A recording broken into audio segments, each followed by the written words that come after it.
Promossa dalla Regione Friuli Venezia Giulia attraverso l'Ente regionale per il patrimonio culturale, ideata e curata da Marco Goldin, con l'organizzazione di Linea d'Ombra, l'esposizione rappresenta uno degli eventi di punta di Go 2025 in Friends. La mostra confini da Gauguin a Opera, allestita negli spazi dell'Esedra di Levante e di Villa Manin, che sarà visitabile dall'11 ottobre fino al 12 aprile 2026. 130 le opere esposte, provenienti da 43 musei e collezioni internazionali. Capolavori di Gauguin, Van Gogh, Monet, Cézanne, Hopper, Rothko, Kubert, Segantini e Munch e molti altri conducono il visitatore in un percorso attraverso i molteplici significati del confine geografico, interiore, culturale, fino ai limiti tra realtà e immaginazione.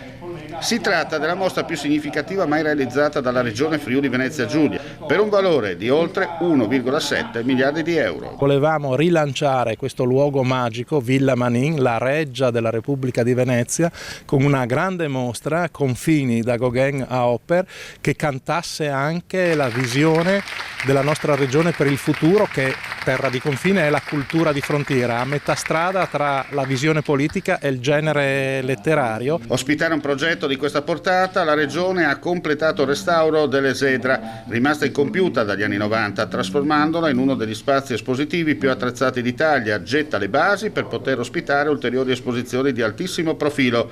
Villa Manin diventa un punto di riferimento permanente per la cultura europea. L'ambito del potenziamento di Villa Manin è anche in occasione di questa grande mostra, grazie alla collaborazione con l'assessorato alle infrastrutture, devo ringraziare la collega Cristina Amirante, è stata realizzata una serie di collegamenti diretti, 12 corse andata e ritorno dalla stazione ferroviaria di Codroipo a Villa Manin, di modo che questo luogo sia raggiungibile anche non in auto da qualsiasi parte, appunto, sapendo che i visitatori verranno dovunque.